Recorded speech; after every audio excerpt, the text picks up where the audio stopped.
दोस्तों अक्सर ऐसा देखा गया है कि आपके पास 41A का नोटिस आता है। पुलिस आपको नोटिस भेजती है आपको बुलाने के लिए। हालांकि कई बार पुलिस का माइंड सेट होता है कि आपको अरेस्ट ही करना है, सिर्फ पूछताछ नहीं करनी है। बट फिर भी जब आपके पास 41A का नोटिस आता है तो आप डर जाते हैं। डरने के बाद कई बार ऐसा भी देखा गया कि उस नोटिस की अवहेलना आप करते हैं।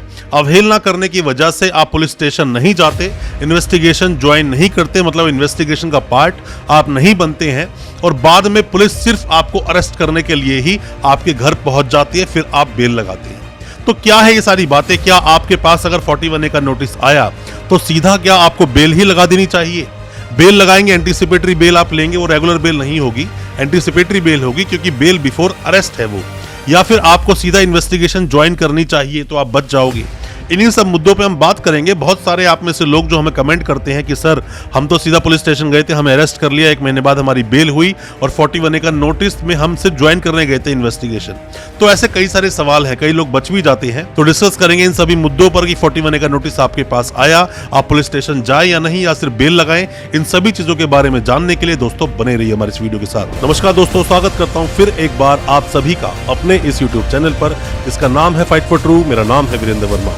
जैसा आप सभी जानते हैं, हम इसी तरह की लीगल अवेयरनेस की वीडियोस आपके लिए लेकर आते हैं और आपको बनाते हैं कानूनी जानकार। दोस्तों 41A का नोटिस पुलिस आपको देती ही क्यों है, सबसे पहले आपको ये चीज जाननी चाहिए। बट उससे पहले मैं आपको बता दूं, जितने भी कोई नए वकील साहब है, कोई भी लॉ स्टूडेंट है, कोई भी अभी कानूनी जानकारी ले रहे हैं, ये वीडियो उन सभी के लिए बहुत ज्यादा कीमती है। और इस वीडियो को पूरा देखें, वीडियो को समझें। जैसे हम दिल्ली में प्रैक्टिस करते हैं तो दिल्ली में अक्सर देखा गया है ऐसा कि साइबर सेल से बहुत सारे लोगों को नोटिस जाते हैं 41A के और वो दिल्ली नहीं आते इन्वेस्टिगेशन ज्वाइन करने के लिए। बाद में पुलिस उन्हें अरेस्ट करती है या उन्हें बेल का सहारा लेना पड़ता है। दोस्तों आपके पास कभी भी अगर 41A का नोटिस आता है तो मेरा ये मानना है कि आपको इन्वेस्टिगेशन ज्वाइन करनी चाहिए, आपको जाना चाहिए, पार्ट बनना चाहिए उस इन्वेस्टिगेशन का।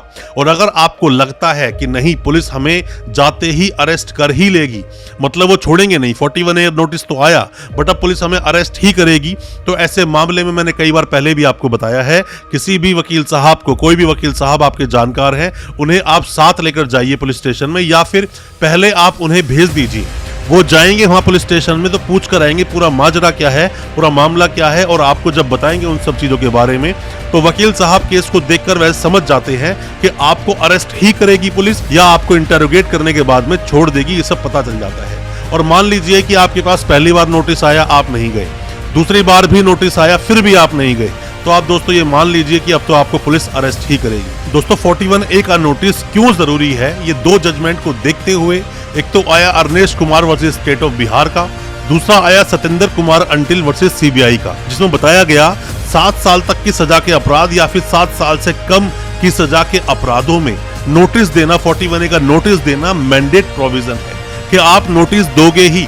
बट ऐसा देखा जाता है कि पुलिस डायरेक्ट तरीके से लोगों को अरेस्ट कर लेती है। दोस्तों अगर आप बेल लगाते हैं 41A के नोटिस में, मान लीजिए कि आपने दोनों बार जब आपके पास नोटिस आया आप नहीं गए, आपको स्ट्रॉन्ग एप्रीहेंशन है, आपको लगता है कि अगर आप पुलिस स्टेशन गए तो पुलिस आपको अरेस्ट ही कर लेगी, तो ऐसे में आप लगाते हैं एंटीसिपेटरी बेल। एंटीसिपेटरी बेल आप लगाएंगे सेशंस कोर्ट में, अगर नहीं मिलती हाई कोर्ट जाएंगे, अगर हाई कोर्ट से भी बेल नहीं मिलती सुप्रीम कोर्ट जाएंगे। दोस्तों अगर ये वीडियो आपको अच्छा लग रहा है तो अभी इस वीडियो को लाइक करें, ताकि इसी तरह की लाइक से हमें मोटिवेशन मिल सके और प्रोत्साहन मिल सके इसी तरह की लीगल अवेयरनेस की वीडियोस आप तक पहुंचाने के लिए। और आप अगर पहली बार आए हैं हमारे इस चैनल पर, पहली बार देख रहे हैं हमारे इस वीडियो को, हमारे चैनल को अभी सब्सक्राइब करें, साथ में लगा बेल आइकन जरूर दबा दें, ताकि इसी तरह की लीगल अवेयरनेस की वीडियोस आप तक पहुंच सके सबसे पहले। हमेशा मैं आपको बोलता हूं, बेल लगाने में कोई ऐसी प्रॉब्लम नहीं होती। बेल के लिए आप सुप्रीम कोर्ट तक अप्रोच करें, कहीं भी कोई भी समस्या आपको अगर फिर भी अगर होती है तो आप अगर सरेंडर ही करना चाहते हैं, सरेंडर आप कोर्ट से करें, ना कि पुलिस स्टेशन से। मैं आपको यही एडवाइस करना चाहूंगा दोस्तों। और वैसे अगर देखा जाए कि 41A का जो नोटिस आता है उस सही तरीके से अगर आप कंप्लायंस कर लेते हैं, सही तरीके से आप चले जाते हैं पुलिस स्टेशन अपने वकील साहब के साथ में, या खुद अकेले भी आप चले जाते हैं और जो चीजें हैं सही तरीके से बता देते हैं पुलिस को, तो मैं नहीं मानता कि आपके पास दोबारा कोई नोटिस आएगा या फिर आपको पुलिस अरेस्ट करेगी ही। क्योंकि पुलिस आपको ऐसे ही अरेस्ट नहीं करेगी, क्योंकि अरेस्ट करने के बाद कोर्ट को भी बताना पड़ेगा कि आपको अरेस्ट क्यों किया गया है।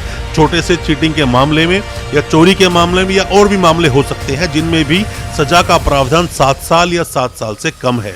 तो ऐसे में एंटीसिपेटरी आप बिल्कुल लगा सकते हैं अगर आपको डर है कि आपको पुलिस अरेस्ट कर ही लेगी। सबसे पहले सेशंस कोर्ट में ही एंटीसिपेटरी बेल लगती है 438 सीआरपीसी में, और क्योंकि इसकी बेल मजिस्ट्रेट साहब के पास नहीं लगती एंटीसिपेटरी बेल, तो इसीलिए आपको सेशंस कोर्ट ही जाना पड़ेगा। एंटीसिपेटरी बेल कई बार लोगों को कुछ वक्त के लिए मिलती है, जैसे कि प्रोटेक्शन दे दिया जाता है कि इन्हें तब तक अरेस्ट ना किया जाए, 1 महीने के लिए, 10 दिन के लिए, 15 दिन के लिए। तो ऐसे में आप क्या करते हैं, पुलिस स्टेशन आप जाते हैं, इन्वेस्टिगेशन का आप पार्ट बनते हैं, मतलब कि पुलिस को जाकर आप बोलते हैं कि इन्वेस्टिगेशन में ज्वाइन करने को तैयार हूं। आप इन्वेस्टिगेशन ज्वाइन करेंगे, पुलिस अपनी पूछताछ करेगी, जो भी चीजें हैं आपकी स्टेटमेंट को रिकॉर्ड करेगी, और फिर दोबारा से जब कोर्ट में हियरिंग आपकी होती है तो उन चीजों को सबमिट किया जाता है कि हाँ हमने इन्वेस्टिगेशन करी और ये बताया, या फिर आपने कोऑपरेट नहीं किया, तो ये बात भी पुलिस अक्सर कोर्ट में बोलती है। और आपके वकील साहब बोलते हैं क्योंकि इन्वेस्टिगेशन ज्वाइन कर ली है, सारे फैक्ट पुलिस के सामने आ चुके हैं, तो अब मेरे क्लाइंट को अरेस्ट किया जाना जरूरी नहीं है, क्योंकि जरूरी नहीं है कि उसको जेल ही भेजा जाए, क्योंकि इन्वेस्टिगेशन पूरी हो चुकी है। तो दोस्तों, ये सब सवाल जो आपने मुझसे पूछे थे, उनके मैंने जवाब देने की कोशिश की अपने इस वीडियो के माध्यम से। कोई भी सवाल आपके दिल में है, आप कमेंट बॉक्स में पूछे या हमें व्हाट्सएप करें, हम आपको रिप्लाई करेंगे। हो सकता है हमारे किसी जवाब से, हमारे किसी रिप्लाई से या सजेशन से आप अपने केस से बाहर निकल सके, आपको कोई हेल्प मिल सके। अच्छा लगा हो आज का वीडियो, हमारे चैनल को सब्सक्राइब करना बिल्कुल ना भूलें, साथ में लगा बेल आइकन जरूर दबा दें, ताकि इसी तरह की जो लीगल अवेयरनेस की वीडियोस आपके लेकर आते हैं वो आप तक पहुंच सके सबसे पहले। बहुत बहुत शुक्रिया, धन्यवाद हमारे इस वीडियो के साथ बने रहने के लिए।